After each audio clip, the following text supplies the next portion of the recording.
Okay, so it's 9:27 p.m. I had taken it out of the fridge at 6:52 p.m.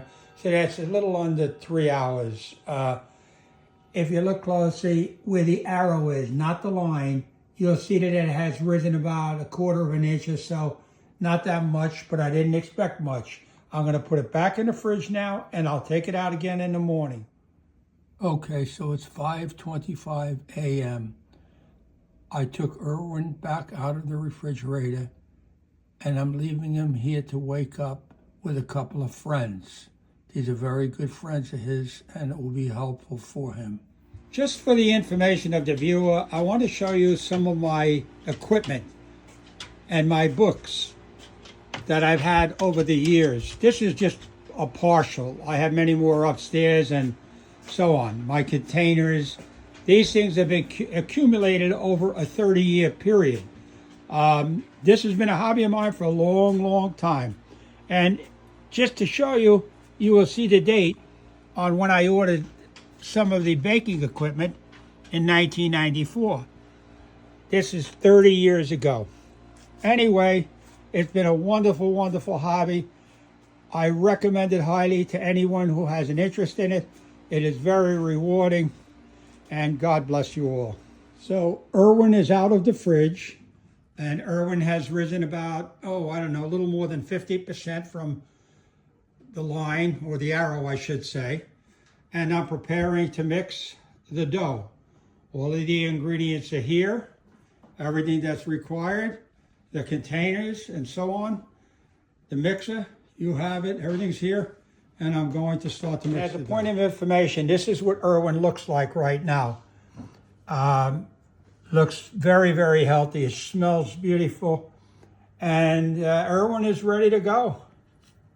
He has been out at about 9 hours, out of the fridge about 9 hours, and you could see how much it had risen. Okay, so I've added 19.7 ounces of bread flour into the container, and now I'm going to add 6.5 ounces of the whole wheat flour into the container, and that will be the quantity of flours that I need to make 2 full loaves, roughly 1.5 pounds, maybe slightly more for each one. Both flours have been added to the bucket, giving me approximately 25.5 ounces, I think, added up. And now I'll simply mix the flours together before I start to make the dough and add the water, etc. Now I'll measure out the water. Required is 13 ounces. And now I add my 2.5 teaspoons of sea salt. You could use kosher salt, sea salt, and if you don't have any, you could use the regular salt. I prefer the sea salt, whatever you want. If you have someone in the way of where you have to work, you tell them to get their ass the hell out of the way so you can continue working. Okay, so all the ingredients have been measured out and put here ready to go into the container, the mixer. And if you'll see Irwin, how healthy Irwin looks, very healthy. And if you'll see, you could see it rose from this point here up. So it rose about, a little more than maybe a half in total.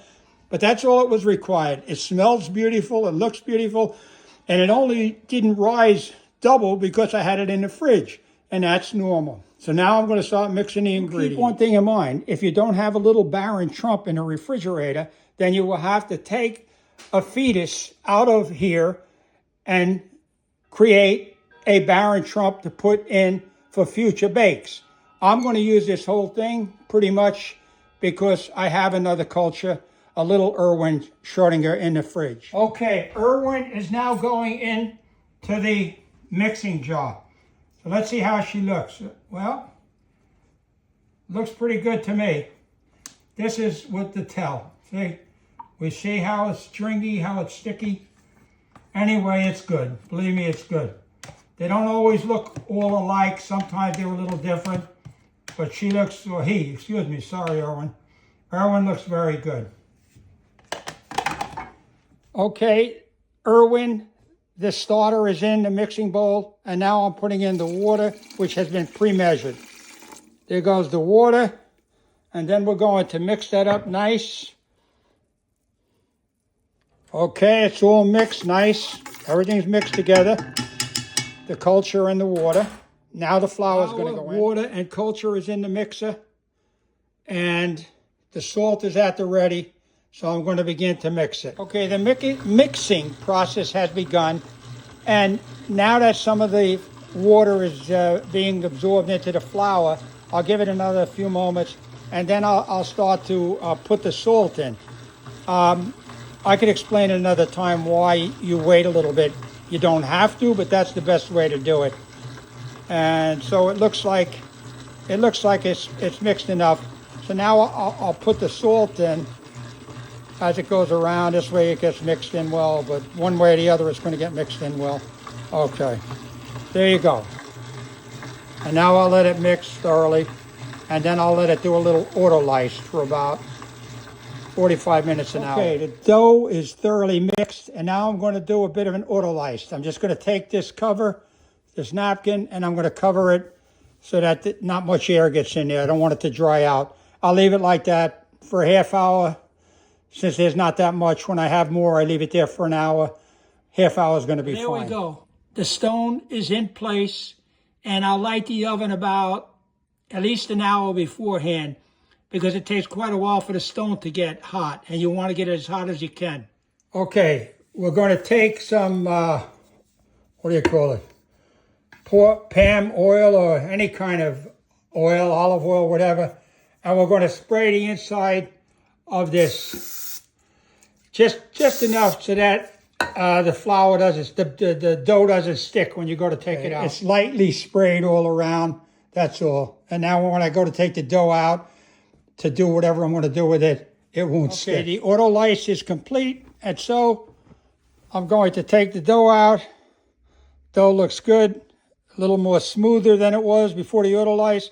I'm going to take it out now and knead it a little bit by hand and put it in the container to let it ferment for at least an hour, and then I'll stretch it, put it back in, let it ferment for another hour. I'll stretch it. Well, maybe not an hour, maybe 45 minutes or so in between. The whole process should be 2.5 to 3 hours by the time I'm done. I'm going to sprinkle a tiny bit of flour on the work area. This way the dough doesn't stick. Not much, just a little bit. There you go. That's about it. That'll do it. And now it won't stick when I take it out of the container. And there we go. We take it right out of the container. Feels good. A little bit sticky, but that's fine. It's just the way it's supposed to be, more or less. It's always going to vary a little bit. Now I'll knead it a little bit by hand, just a minute or so, that's all, because it was mixed plenty in the mixer. This is just a little something before I put it inside the container. Now I set my timer for 45 minutes. As a point of interest, always remember you should be cleaning up while you're doing the baking. Otherwise, you'll be 2 hours when you're done cleaning everything up. When you're done baking, you should be just about done cleaning up at the same time. I almost forgot. At some point, you're going to have to weigh the dough so you know what size loaves you're going to make, because you're going to make 2 loaves, so you have to divide it up. So I just weighed it. In this case, don't forget to deduct the weight of the container. And that's what I did here. The total is 4 pounds, 2 ounces, less 10 1/4 ounces for the container. We have 55 3/4 ounces. So I'm dividing that in 2, and I'm coming up with 27 3/4 ounce for each loaf, which would be 1 pound, 10 3/4 ounces per loaf. Don't forget to do it. Okay, now we're going to take the dough out of the container. We're going to put it on the counter. There's a little bit of flour left on there. You want a little bit so it doesn't stick too much. Take it out, and now we're going to do a stretch it. You can put a little air under it.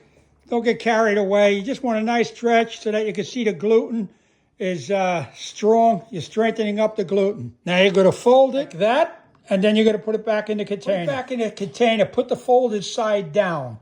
The part that's on your counter you want facing up, like so. And cover it up and let it ferment a little longer, another 45 minutes before you do the next stretch. Also, keep in mind, you don't really have to do 2 stretches. You don't even have to do 1 if you don't want. I chose to do 2. Second stretch underway, and then it's going back in the container. Back in container after second stretch for another 45 minutes. Then I divide and shape the loaves. Okay, the dough has fermented enough and risen enough. So now I'm going to divide it into 2 loaves, 2 pieces, weigh them, make sure they're the same, and then shape them and put them in the fridge, retard them overnight after I put them in the banneton. The loaves should end up 1 pound, 10 ounces each. And this is the way I shape my loaves. I did the one, I made it round. I had the 2 pieces that look just like this. Then I just take them and I fold it in. You know, you don't have to, and I make a ball out of it. I take it, I stretch it like this, like this, like this, and then I turn it like this. I turn it like this. Now you have a nice smooth top. You've stretched the gluten real good. Then I take it and I stuff it underneath and turn it with my hands in this manner. So I have a nice round ball and another nice round ball. Then I take them, I turn them upside down like this, like that. I'll get this one out of the way a moment. Then I press it down like this here. I do that with both of them, like that. And then again, a little more. What happens is the gluten is very elastic now, so it doesn't just stretch way out. If you let it rest for a few moments, it would stretch even easier. And then you'll get air bubbles in like this here. You get this air coming up, and you just break it like that. So I take it like this, and then what I do is I fold it in like this here. There are many ways to do this, all right? But this is the way I do it. I've been doing it like this for many years. I just keep doing this, and you'll notice that the gluten gets nice and stretched here. And then I take it and I press this down. And then I take it, I pick it up, I take the rest of the dough, I stretch it over the top, and I squeeze it together. I continue to do that, like that. Then I press it in, I pull it over the top, like that. Then I do the same on the other side, like so, pushing it in, like that. There. Then I take it, I put it seam side down, and I press it down, and I push it, I roll it like this a bit, and I'm rolling it out a little when I do it, like that. I make about 10 inches long or so. The bubbles, when they pop up, I just poke them. Okay. Make it nice and round, nice and proper shape the way you want it. Okay. Here's the 2 pieces of dough shaped into loaves, and I'm going to put some flour in the bannetons. And now I put the flour in the bannetons to prevent them from sticking. And I'm going to take the shaped loaves and put them in the bannetons with the seam side up. So when we take it out, that will be the bottom. And that will go on the stone. The dough is in the bannetons, and I'm going to put them in the fridge, and I'm going to take this damp cloth and cover them so nothing dries out while they're in there. Okay, the loaves are in the fridge. Now I'm just going to put a cover over them. The dough is covered. It's going to stay in the fridge overnight. I'm going to bake it tomorrow morning at around 7 a.m. Okay, so it's 5 a.m. It's time to bake the bread. Everything is out there ready. And when I put it in the oven, you can either use parchment paper, which I think I'm going to do, or you could use the cornmeal and sprinkle it on your peel so that the bread slides off, the dough slides off easy into the oven. You do it either way. I mostly did it with the cornmeal, but today I'm going to use the parchment. It makes it a little cleaner, and it's easy. The bread is going to come out of the fridge now. I mean the dough. It's still bread at this point, but it's just not cooked. Okay, I took the cover off the bread in the fridge, and as you can see, it looks like it rose about 20 or 30%. It doesn't have to rise much. Even less than that is no problem. It shouldn't be rising an awful lot, so this is just fine. So the parchment paper is out and I put it on the peel, ready to go in. I'm going to put the loaves on that and I'm going to score them, cut them deeply so that they have a nice burst when they go in the oven. Just as a point, I went and I put cornmeal on the stone at one point, which I had in this here video, but I shouldn't have. If it goes anywhere, it goes on the peel. It doesn't go on a stone. I haven't done it like that in many, many years, and I forgot. But the stone looks a little gritty because it has the cornmeal on and the cornmeal's been heating, but it's not going to hurt anything. I'm going to put the bread in right on top of it on the parchment paper. Okay. So I'm checking the stone. As you can see, it's 483.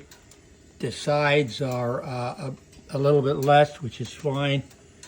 And that's a perfect temperature to bake at in your home oven.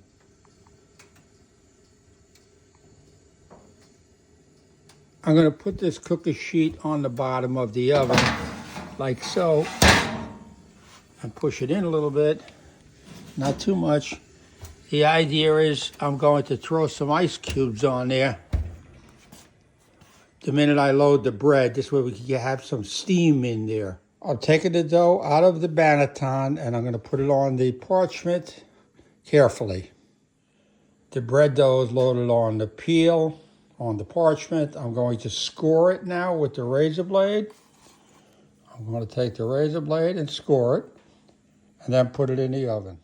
I put a small design in the bread before I did the deep score, just for effect, decoration. Okay, I scored the bread on the sides, a nice deep score. I went in deep, maybe 3/4 of an inch, nice deep score, so it has a nice bounce when it goes in the oven. I'm going to put it in the oven now, but first I'm going to throw a couple of ice cubes in. Well, these are giant ice cubes, so I'm only going to put one in. That'll be enough. Okay, the bread is loaded in and the ice cube is in there melting. Set your timer so you know what you're doing. I'm going to rotate the loaves at 20 minutes. So I'm going to set it for 20 minutes. The total bake should be about 40 minutes, 35, 40 minutes. Now you notice already how the bread is starting to rise and you can see that slash opening widely. After 10 minutes, you want to drop the temperature to 450. Okay, so I should have said you set your alarm for 10 minutes to drop the temperature to 450, and then you give it another 10 minutes because you're going to want to rotate the loaves so that they bake evenly in a home oven. Now, since it's only 5 o'clock in the morning, you turn your coffee maker on.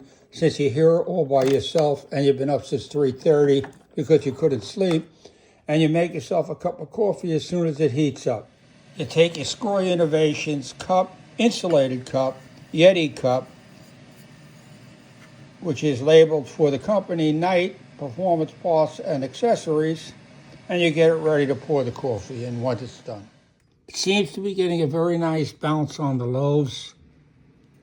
They seem to be popping pretty good, hopefully. Okay, my 20-minute alarm went off. I'm going to rotate the loaves. Just turn them around so that they bake evenly. Okay, the loaves have been turned so that they bake evenly, and what a beautiful bounce on them. Okay, the coffee machine has heated up. It's time to make the coffee and sit here for another 20 minutes. Okay, 3 more minutes. Oh man, doesn't that smell great? Okay, time to put my gloves on so I don't burn my hands when I take the loaves out in about 30 seconds. You're gonna wanna check the internal temperature of the bread, which should be somewhere a little over 200. Anywhere 205, 210, somewhere in that range. And that means the inside is done. Then you gotta let it cool before cutting it or eating it for at least an hour. Beautiful. Temperature's perfect. Now I take the other one out, we're done. Don't forget to turn your oven off. You're all done. And there's the beauty. Look at that. Look at those loaves. Look at the bounce on those loaves. Oh my God, I can't cut it yet because I gotta let it cool. So I'm not gonna do that, but rest assured it's gotta be phenomenal inside.